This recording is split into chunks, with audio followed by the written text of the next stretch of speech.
Kun sagantaa BBC Afaan Oromooti. Nu waliin tura.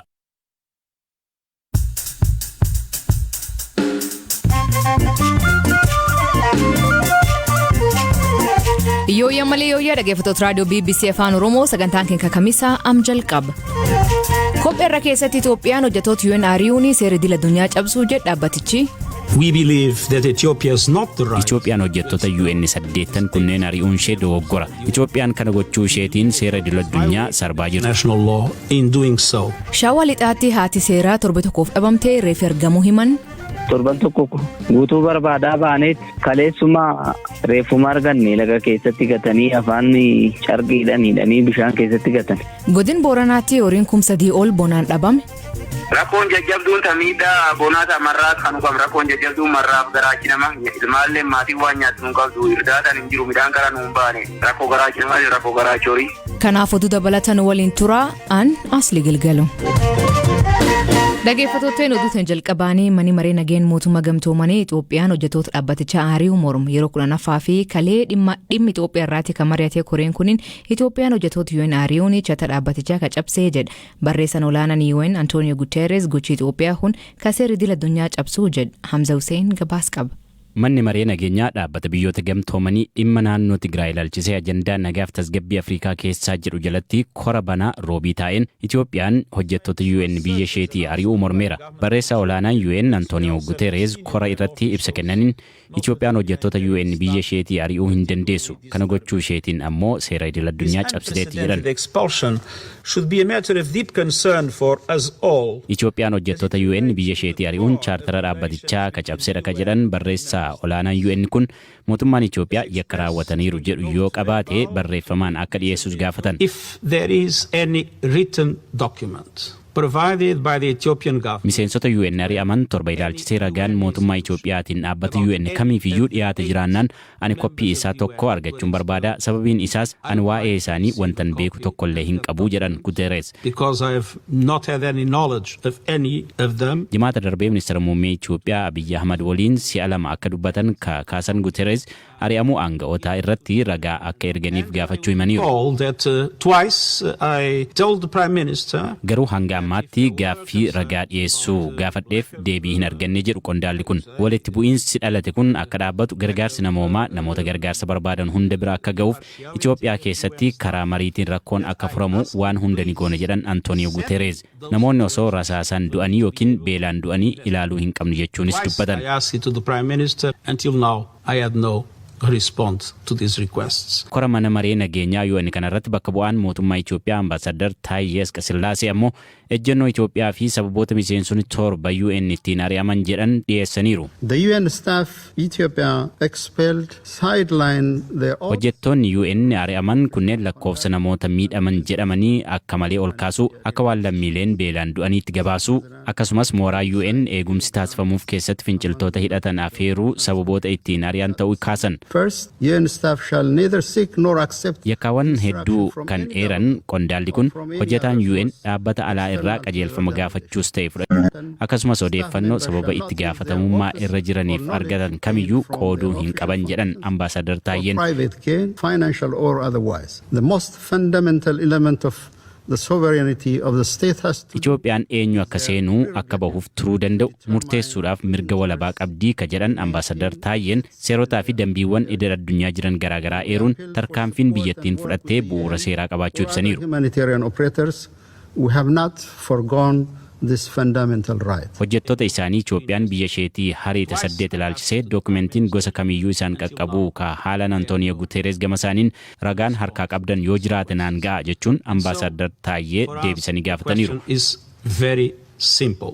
We believe that Ethiopia is not the right. Gama keenyaan gaaffiin jiru salphaadha. Itoophiyaan hojjettoota UN 8 kunneen ari'uun ishee dogoggora. Itoophiyaan kana gochuu isheetiin seera idil addunyaa sarbaa jirti. Hojjetaan UN kamuu naamusa hojii fi seera kaa'ame kabajee ka hin sochoone yoo ta'e mootummaa Itoophiyaa waliin dubbachuuf qophiidha jedhan. Itoophiyaa keessatti ajandaan keenyaa dhimma uummataa qofa jedhan qondaalli kun. Dhimma uummata Tigraay, Afaan, Amaaraa, Somaalii uummati Itoophiyaa hiraarfamaa jiran hundadha dhimmi keenya. Hiraarfama kana jalaa uummata baraaruun alatti ajandaa biraa hin qabnu jechuun jala muranii dubbatan. people is suffering, we have no other interest but to help stop that suffering. Thank you very much.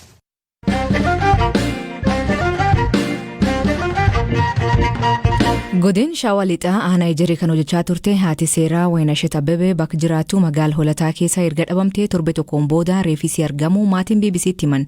Obboleessisii Dr. Makonnen Abbabaa Waynashet reefisii lagandaar magaalaa Hoolata argam keessa akka argamee fi akka awwaalamte nutti Hamza Hussein dubbis.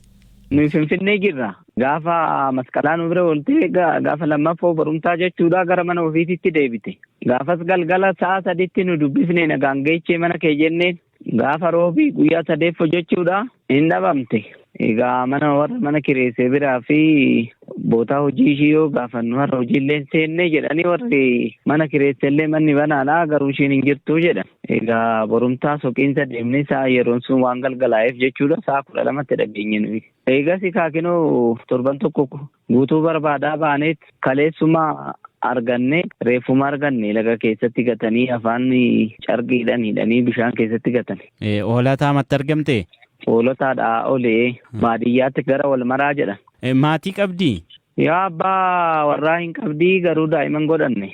Iddoo adda addaatti jiraatu inni Adaamaatti hojjetaa ishiin lixaa Shawaa kana keessatti hojjetti. Qaama amma kana lubbuu ishee balleessu qaama sodaattu yookiin immoo nama waliin wal dhabdee jirtu wayii qabdi moo nama akkamiiti mee isheen wanta kanarraan ga'uu danda'u maali jettanii shakkitu isin? Wanta akka waan kana beeknu hin qabnu. Silkii tokko garuu bilbilanii galgala tokko dhuguma haasawuu nutti ashoofanii hin beeknu. Birrii 400 fidaa jedhan akkasiin gallakkifnu nuun jedhanii garuu kun dhugaallee nutti fakkaatu akkaataan inni itti haasa'u xiqqoo mana keessatti iddoo ijoolleen sagaleen ijoollee duuba sanii hin dhaga'ama. Eessa jirti sagalee ishii na dhageechisi jennaan hin didee borumsaa irra deebi'ee bilbilli akkoo kalee nama biraattu qabatee har'ammoo bilbillee yoo farkaa hin qabaa abbaa kana siin jedhen beeku naan jedhe waliigalatti ofii ati eenyu jennaan ilmuma Oromootii bosona hin jiraa naan jedhe haa ta'u sanis yoo agartanii hin jedheeni bakka gaafadhee tasii bilbila naan jedhee naan bilbille ishiin abbaa seerate garuu hojiin ishii immoo waan kanaa walitti ishii fide jedhee waan ayyaadu hin qabu wanna rakkoo kanaa kana nama wal dhabdii hin qabdu kana natti hin himne. Maatii waliin jiraattu waliin rakkoo qabdi abbaa manaa waliin wanta shakkitan wayii qabdu.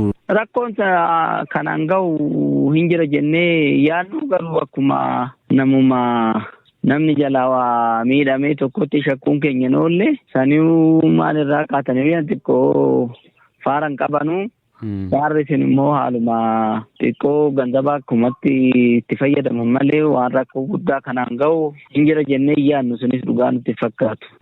Reeffa ishee jalqaba kan arge eenyu? Isin immoo qaamni arge akkamittiin arguun danda'ame? Qaamuma seeratu argee nuu kenne halkan kalee bariitti sa'a 5tti galgala nuu bilbilaniiti. Kalee ganama deemnee ilaallan tureera egaa nafti bobbokokeera sirriitti wannoon jedhu kana caalaa waan turuu hin dandeenyeef nullee garuma sirna awwaalaa kanatti jarjarre ganaa duubatti deebinee gaafanna kaala isaanitti argatanis maal akka ta'es waan beeknu hin qabne. Sababa ittiin duute faa qaama ishee irratti wanti madaan argame wanti akkas wanti beektan jira? Afaanii fi mormi carqiidhaan hudhameera. Hudhama qabdi hudhamteetti egas immoo bishaanitti gatanii bishaanitti argamte. Ajjaja asirratti odeeffannoo qaama nageenya irra barbaannee gara wajjir nageenya magaalaa Hoolata bilbiluu sarkachuu hin dandeenye.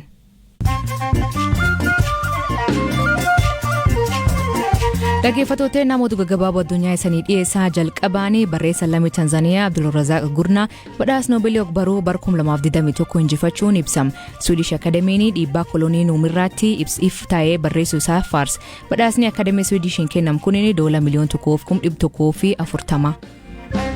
Socho'ii lafaa kee Pakistaan mudateen yoo xiqqaate namoonni 20 lubbuu dhabuu himan. Sababa manneen namoota irraa jigee fi hangaa'uun lakkoofsi kunin dabalamuu danda'a jedhan. Namoota dukeessa harki caalan haadholiif ijoollee ta'uu himan. Walta'iinsi waraan biyyoota Awurooppaa fi Ameerikaa neetoon dippiloomatii Raashiyaa 8 of keessa baafte. Neetoon namoonni kunneen dhossaanii akka basaastota hojjechaa turan jechuun aarii.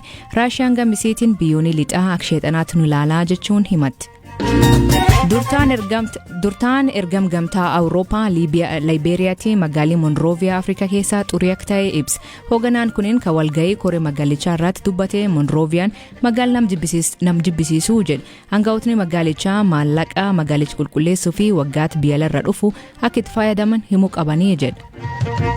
Afrikaa kibbaatti guyyaa dhalootaa mo'ata badhaasa Noobeelii nagaa Desmond Tutu kabajuu fi sagantaawwan hedduutti gaggeeffamaa jira. Desmond Tutuun kan har'a umriin isaa gan 90 nam gurraacha jalqaba papaasii Afrikaa kibbaatti ta'e. Hayyuun kun seera nama adii fi gurraacha wal caalsisee adda baasuu mormuun qabatama.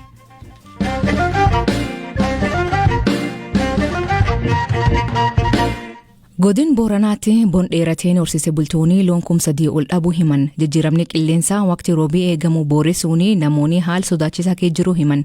Haalli am jiru kun torbee muraasa feet fuufee horiin isaanii hundee ubbaawaa akka danda'u yaaddoo qaban. Jiraatan godin Booranaa Aana Dubluq Abturee Liiban rakkoon hongee barkanaa jajjabduu jedhe. Hongee miidhaan jajjabdu looni haabba tokko jallaa loon gar 13 du'e jira. Haabba dhibillee loon 15 du'e. Gaarilleen gar 8 orgooleen garte lammachi dhibee wal qabatee bakka gar 8 amma yoo ammaan sana dhamnaada wal tana rakkoo jabee wara dhibee aanaa dubulukiitti dhufee garte dharriidoo aanaa yaabalo harree fereeshii bakka sidii bitadhee harree fereeshii halee deemee gamma maatii jaamba hongenne wal qixxeellee hongenne ammaan kun dharriidoo fa'uu jirmiidhaan hongee. Bishaan fuutanii deebitu? Bishaaniin marra rakkoo marra bishaaniin goomanii rakkoo marra marri hin jiru mootummaan bakka nu gargaaru hooma bakka iyyannoo waan tokko hin qabnuuf narraaf miidhamne jirra amma yoo harree fereeshii karaa guloofu jirus baalti gubbaa fulasimuu jira darrii tokko barii ganama kan ba'e galgala kan sa'aatii 4 fa'aa dhaqqaba boota ollaa. Kiiloomeetira meeqa deemtanii bitaarti? Kiiloomeetirii 100 deemuu jira. Miilaan deemtu? Miilaan deeme qarree hooraa harree oofuu jira ammaan tanayyuu dhaarree dhaabee siinaa ta'uu jira. Rakkoon jajjabduun tamiidhaa bonaata marraat kan qabdu rakkoon jajjabduun marraaf garaachi nama ilmaallee maatiin waan nyaatu nu qabdu irdaataan hin jiru midhaan karaa nu hin baane rakkoo garaachi namaa rakkoo garaachi horii. Amma haalli kun yoo itti fufe beelladi keessanirra miidhaan qabu akkamii ibsitu sin?